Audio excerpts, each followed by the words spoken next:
Mummy, आप का बेटा कभी सांसद का चुनाव सोचे थे कि लड़ेगा सर?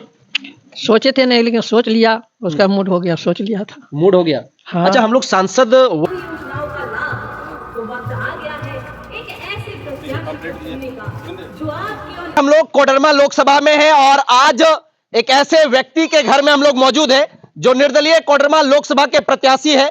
और सर का घर देखिए, प्रचार प्रसार हो रहा है लेकिन गाड़ी साथ में है। कैसे क्या कर रहे हैं, बातचीत करते हैं और जानने का प्रयास करते हैं। साथ में माँ भी बैठी है और सर भी है। सर, कैसे प्रचार प्रसार आप लोग कर रहे हैं आज? जय हिंद, जोहार झारखंड। पहले तो पूरा झारखंड वासियों को मेरे तरफ से प्रणाम कि हमने कोडरमा लोकसभा से निर्दलीय प्रत्याशी के रूप में चुनाव लड़ रहे हैं और क्षेत्र में बदलाव के लिए जहां तक हो बहुत प्रयास है, रात दिन तक प्रयास कर रहे हैं, क्योंकि क्षेत्र में एक नेता के रूप में नहीं, बेटा के रूप में आए हैं। और तमाम जनता से यही उम्मीद करते हैं कि आप क्षेत्र में बदलाव जरूर लाइए, अवश्य लाइए, क्योंकि अगर आप क्षेत्र में बदलाव नहीं लाते हैं तो एक घिसी पिटी जल चल रहा है। तो कभी महागठबंधन, कभी बीजेपी। जब क्षेत्र में युवा शिक्षित पढ़ा लिखा नहीं आएगा तो क्षेत्र का सिचुएशन को नहीं समझ पाएगा, उसकी स्थिति क्या है, वहाँ के क्षेत्र में विकास नहीं हो पाएगा। क्योंकि वहाँ के नवयुवक की क्या समस्याएं हो रहा है, किसानों की क्या समस्याएं हैं, बुजुर्ग लोगों की क्या समस्याएं हैं, वहाँ की आर्थिक गरीब लोगों की क्या समस्याएं, ये सारे समस्याओं को झेलते हुए हमने इस स्तर से, आज देख रहे होंगे कि जिस स्तर से हमने, जिस परिवार से बिलोंग कर रहे हैं, जिस गाँव से बिलोंग कर रहे हैं, वो आपको स्पष्ट रूप से ये दर्शा देता है कि आखिर एक क्षेत्र में नेता नहीं, एक बेटा के रूप में जो आज बहुत बड़ा कदम उठाया है, आज क्षेत्र में एक बदलाव की दृष्टि से लाए हैं। हमारा कोई राजनीतिक कोई बैकग्राउंड नहीं है कि मेरे दादा पिताजी या गांव के कोई बैकग्राउंड नहीं है कि वो राजनीतिक में है और ये राजनीतिक में आ गया। राजनीतिक बस एक राजनीतिक जो है समाज सेवा, जो एमपी की चुनाव में आए हैं कि ताकि समाज, राज्य और राष्ट्र के निर्माण में मेरा अहम भूमिका हो, जो एक शिक्षित व्यक्ति का हो। क्योंकि अभी से जब तक देखा जा रहा है तो केवल नेता पार्टी बदल रहे हैं, विकास नहीं कर रहे हैं, जबकि पार्टी बदल रहे हैं। इस पार्टी से वो पार्टी में, ये पार्टी से वो पार्टी में दे रहे हैं। और केंद्र में सरकार बैठे हुए हैं, वो देख रहे हैं कि मेरा पार्टी जो जीत करके आ रहा है। तो ये जो है, जितने भी भ्रष्टाचारी लोग हैं, जितने भी प्रकार का अहम भूमिका, जो क्षेत्र में कोई काम नहीं हो रहा, केवल कागजी। अच्छा, एक सवाल है सर, सवाल ये है कि विपक्ष में जो आपके लोग हैं, वो बीजेपी की बात कर ले या महागठबंधन की बात कर ले, उनके मुकाबले आपका घर द्वार देख करके भी लगता है कि गांव का एक छोटा सा लड़का जो हजारीबाग में पढ़ाने का काम करता था और सांसद में कूद गया, चुनाव में लड़ रहा है। क्या आप उनको टक्कर दे पाएंगे? देखिए, यहाँ पर टक्कर विचारधारा की है। विचारधारा और विकास के लिए आप जन जन जागरूक हो चुका है, पढ़ा लिखा है, समझदार है और ये अच्छी तरह से जान रहा है कि हमारे क्षेत्र में जो दोनों तरफ से नेता बने हुए हैं, वो केवल पार्टी जो है बदलने का काम कर रहा है, पार्टी बदलने का काम कर रहा है। क्षेत्र में विकास नहीं हो रहा है। तभी हम लोग क्षेत्र में, यहाँ तक कि जब से देखा जा रहा है तो नवयुवक जितने भी शिक्षित है उस पर प्रहार किया जा रहा है, किसानों पर प्रहार किया जा रहा है। लेकिन वो क्षेत्र में नेता आकर के आप देखिए कि जो बीजेपी की नेता है या तो फिर कहते हैं महागठबंधन के, वो अपने क्षेत्र में इतने सालों से सत्ता में रहे हैं तो कितना क्षेत्र पर विकास किया। अगर विकास किए हैं तो क्षेत्र का 5 विकास गिना करके दिख जाएगा। वो 5 विकास को ऐसे गिन दे कि ताकि उसने किसानों के लिए मैनिफेस्टो तय किया है तो उसने गरीबों के लिए किया है, या तो फिर बुजुर्ग लोगों के लिए किया है, या विधवा वृद्धा के लिए किया है। तो आखिर क्षेत्र में जब शिक्षा का भी नहीं किया है, ना ही किसी भी प्रकार का विकास हुआ है, तो केवल केंद्र की मुद्दा को हाईलाइट कर रहा है, दर्शा रहा है कि हम जो है वो जाति और धर्म के आधार पर वो केवल अंधविश्वास बना करके लोगों में दिग्भ्रमित करने का काम कर रहा है और मिसगाइड कर रहा है लोगों में। तो अब जनता पढ़ा लिखा हो गया, समझदार हो गया और शिक्षित हो गया। आखिर हम लोग भी एक शिक्षित हुए हैं, तभी तो आज सरकार से क्वेश्चन कर रहे हैं कि आखिर जो होता है हमारा क्षेत्र में एक जो होता है विकास होनी चाहिए। जो 5 सालों में आते हैं और चले जाते हैं, बहुत सारे नेता 5 साल में एक बार देखने के लिए आते हैं कि चुनावी के समय में आते हैं और अपना विचारधारा को रखते हैं लोगों से, और उसके बाद वो चले जाते हैं और 5 सालों तक केवल कागजी कामों का दर्शाया जा रहा है। आप देख सकते हैं कि सदगावा का रोड देख लीजिए, या तो फिर यहाँ का और भी क्षेत्र का, केवल सदगावा का ही नहीं, कोडरमा लोकसभा के अंतर्गत शिक्षा से भी कमी है, विकास में आ गया। वृद्धा विधवा पेंशन, अब 1000 रुपया वृद्धा विधवा पेंशन है। कभी आवाज उठाया गया कि 1000 रुपया में आखिर कैसे गुजारा कर लेगा? आखिर विद्यार्थियों की समस्या जो है सारे विभाग में खाली है, क्या उस पर कोई क्वेश्चन उठाया है? अच्छा, आप सांसद बन जाएंगे तो क्या 1000 से 2000 3000 कर देंगे क्या? हम सांसद बनेंगे तो निचले एकदम जन जन तक मेरा मुद्दा रहेगा कि जन जन तक क्या समस्याएं हैं और उस चीज से हम वाकिफ है। तो हमें जो होता है कि हर क्षेत्र में हमने अपने मैनिफेस्टो में स्पष्ट रूप से कहा है कि विधवा पेंशन हो गया, वृद्धा पेंशन हो गया, 1000 नहीं उसको 3000 रुपया करेंगे।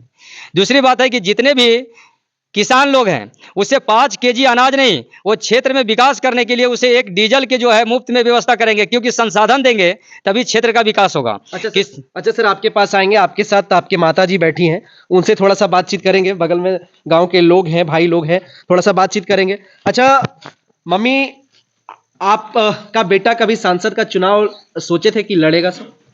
सोचे थे नहीं, लेकिन सोच लिया, उसका मूड हो गया, सोच लिया था। मूड हो गया। हाँ। अच्छा, हम लोग सांसद वर्ड सुन के समझ में आता है कि करोड़ों अरबों रुपया जिसके पास है वो लड़ेगा चुनाव। तो आपका तो घर भी देख रहे हैं कि नॉर्मल अभी नया नया बनाए हैं, और इस तरह से एरिया में आपका घर है, सतगावा गांव में है, और गांव से उठ करके आपका बेटा सांसद का चुनाव लड़ रहा है। कैसे, क्या सोच के लड़ा रहे हैं आप लोग? हम क्या समझ, वो भगवान करेगा, इस पर दिमाग करेगा, दिल करेगा, और क्या करेंगे। अच्छा, अगर यदि आपका बेटा सांसद बन जाता है तो क्या करेंगे? अब करेगा, उसको जो ऊंचा दिल रहेगा वह सबको भलाई करेगा, और क्या करेगा। अच्छा चाची, गांव के आसपास के लोग कुछ बोल रहे थे कि आप तो बेटवा बोल सांसद में खड़ा हो करे, कुछ बोलते नहीं होंगे अगल बगल के लोग? नहीं, हम लोग का कोई नहीं, हमारा मतलब नहीं, अपना घर में रहते हैं, अपने घर में काम करते हैं, गांव घर के लोग क्या कहेगा। अच्छा, कभी बोले नहीं बेटा को, डांटे नहीं कि बेटा ये सब इतना बड़ा चुनाव है, सकिएगा कि नहीं? कभी बोले नहीं? काहे बोलेंगे, इसको जब दिमाग आ गया कि हम करेंगे तो हम रोकने का से अच्छा नहीं है। अच्छा, जो काम करता है अपना दिल दिमाग से तो अच्छे करता है, करो। अच्छा बेटा, आशीर्वाद हम देते हैं। कहीं पूजा पासा किए कि बेटा मेरा निकल जाए, जीत जाए भगवान से? देते पूजा पाठ मन में करते हैं, रोज रात दिन रोज करते हैं। तो अगल बगल के लोग से बोलते हैं कि मेरा बेटा वोट वोट दीजिए, ये सब बातचीत कहीं रखते हैं? अभी नहीं चर्चा निकला, लेकिन अब गाड़ी आया तो निकलेगा चर्चा, ऐसे तो नहीं निकल रहा है। अच्छा, अब गाड़ी आया, चर्चा निकलेगा तो बोलेंगे। हाँ, और क्या कहें। अच्छा, बेटा लोग को कुछ बोलिएगा कि तमाम लोग जो आपको देख रहे हैं, कोडरमा के लोगों से कुछ अपील करिएगा, क्या कुछ बोलिएगा उनको कि हमारा बेटा को वोट दीजिए या फिर जिताइए। देखिए, हमारा है, हम लोग का बोलेगा तो कहवे करेंगे, जरूर करेंगे, अपना बेटा तरफ तो कहवे करेंगे कि जिताइए कुछ, उसको जो शिक्षा से जुड़ा हुआ है और शिक्षा उसको दिमाग में है, सरस्वती माता, तो वो अपना काम कर रहा है से, तो उसको हम काहे रोकेंगे। हाँ, चलिए उसको अच्छा, यार ठीक। हमारे साथ युवा साथी हैं, थोड़ा उनसे भी बातचीत करेंगे। क्या नाम हुआ भैया आपका? विकी कुमार हुआ। विकी जी, कैसा लगता है आपके गांव क्षेत्र का एक भाई जो है सो सांसद के रूप में खड़ा हुआ है? बहुत खुशी की बात है, अच्छा है। और हम लोग सोच रहे कि जीते, बहुत अच्छा। हम लोग गांव में सब अपना बैठ के विचारधारा किए कि जीतेगा तो अच्छा काम करेगा, भलाई होगा समाज का, शिक्षा का, जो समस्या यहाँ का है, सतगावा का, कोडरमा का, वो सब समस्या का अच्छा होगा, पूर्ण निवारण होगा। माहौल क्या लगता है सुरेंद्र अग्रवाल सर का इस क्षेत्र में? माहौल के बारे में कुछ बताइए। माहौल अभी ठीक है, माहौल अच्छा ही है सब गाँव में। और जो प्रचार जो भी होगा, हम लोग का जो बगल गाँव है, खुट्टा परसनौर आए कोई भी जगह, तो वहाँ जाके सबसे अपना वार्ता रखेंगे, बात करेंगे, सबसे बोलेंगे इस बार नेता नहीं, एक बेटा के रूप में जो आया है, इसको वोट दीजिए और समाज का कल्याण करें। चलिए, इधर सर का छोटा भाई है, क्या कहिएगा? आपके बड़े भाई जो है सो सांसद का उम्मीदवार में खड़े हैं, कैसे देखते हैं उसको? देखिए, आज तक अभी सतगावा से वैसा कोई प्रत्याशी खड़ा नहीं हुआ, लेकिन पहली बार ऐसे मेरे भैया खड़े हुए हैं, तो हम कोडरमा के जितने भी लोग हैं, साथ साथ सतगावा के लोग से अपील करना चाहेंगे कि एक बार सपोर्ट कीजिए। उसके बाद देखिए, बदलाव तो जरूरी है। अब जब तक बदलाव नहीं होगा तब तक विकास नहीं होगा, बिल्कुल है ना? तो ये सब कोई जान रहे हैं कि बदलाव जरूरी है, लेकिन अब एक बार कम से कम विश्वास करके देखिए, वोट दीजिए, सबसे अपील करना चाहिए। हमारे साथ एक बुजुर्ग दादाजी हैं, थोड़ा दादाजी से बातचीत करेंगे कि राजनीति को लेकर के क्या कुछ सोचते हैं। दादाजी, क्या नाम हुआ आपका? महेश्वर बोले। क्या लगता है इस बार का आपका घर का बेटा, आपका घर का लड़का जो है सो सांसद का चुनाव लड़ रहा है, वोट इनको दीजिएगा कि बीजेपी को?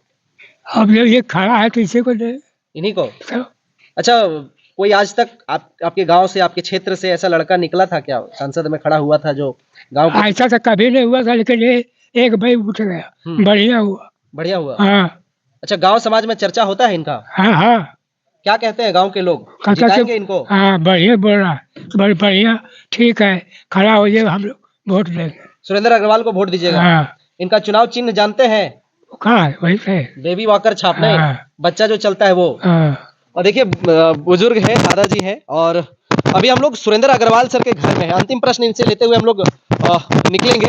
सर, क्या कुछ कहेंगे तमाम झारखंड के जितने भी कोडरमा लोकसभा के खास करके लोग हैं, उनसे क्या कुछ अपील करेंगे? आपके गांव में है, आज आप लोग प्रचार में निकले हैं, अभी आपका लगातार दौरा चलेगा, अलग अलग जगह जाएंगे, कोडरमा लोकसभा क्षेत्र के लोगों से खास करके क्या अपील करेंगे? देखिए, कोडरमा लोकसभा क्षेत्र के जितने भी तमाम जनता है उससे हाथ जोड़कर केवल एक ही विनती कर रहे हैं कि आप लोग जो है क्षेत्र में बदलाव लाना चाह रहे हैं तो एक बार आप लोग, बार बार नेता बदल रहा है और एक पार्टी से दूसरे पार्टी में चले जा रहे हैं, आप एक बार जनता बदल जाइए और एक शिक्षित उम्मीदवार जो है शिक्षक सुरेंद्र कुमार अग्रवाल, उसे आप लोग एक बार क्षेत्र में आने का मौका दीजिए। ये आशा ही विश्वास नहीं है, मेरा वादा है कि जन जन तक क्षेत्र में हर प्रकार से विकास करेंगे। प्लस रह गया कि जो लोगों में ये विचारधारा बना हुआ है कि केंद्र में जो है कि सरकार जो है बीजेपी की है या महागठबंधन की, तो उसको भी स्पष्ट कर देना चाहते हैं कि हम जो एक निर्दलीय उम्मीदवार के रूप में हैं, हमारे क्षेत्र में जो विकास करेंगे चाहे वो बीजेपी का हो या कांग्रेस का हो, जिसकी सरकार बनने लगेगी हम उसका समर्थन करेंगे और क्षेत्र का विकास लेंगे। हम ना बीजेपी का विरोध कर रहे हैं ना कांग्रेस का है, बस क्षेत्रीय नेता का विरोध है जो जाति के नाम पर या धर्म के नाम पर या केंद्र के मुद्दा को उछाल करके दे रहा है। तो हमें दोनों नज़र से देखिए, या तो आप बीजेपी का है या महागठबंधन का, दोनों आप नज़र टिकाइए पब्लिक और जितने भी जनता है वो नज़र देखिए कि तो हम में दोनों रूप दिखेगा, या तो महागठबंधन के अंतर्गत भी दिखेगा और बीजेपी में, क्योंकि क्षेत्र का विकास चाहिए तो हम स्वतंत्र रहेंगे तभी हमारी विचारधारा होगा। और जिस तरह से जो हर जन जन की कल्याण के लिए हमारा हर मैनिफेस्टो केंद्र सरकार तक पहुंचेगी। चलिए, बहुत धन्यवाद सर। बाकी आप लोगों से एक अपील करेंगे कि आप लोग क्या सोचते हैं निर्दलीय उम्मीदवार सुरेंद्र कुमार अग्रवाल सर के बारे में, क्योंकि एक गांव का लड़का जो है सो सांसद प्रत्याशी के रूप में आज आपके क्षेत्र में है, आपके बीच में है। अपनी प्रतिक्रिया और सुझाव में जरूर रखें। नमस्कार, जोहार, जय हिंद।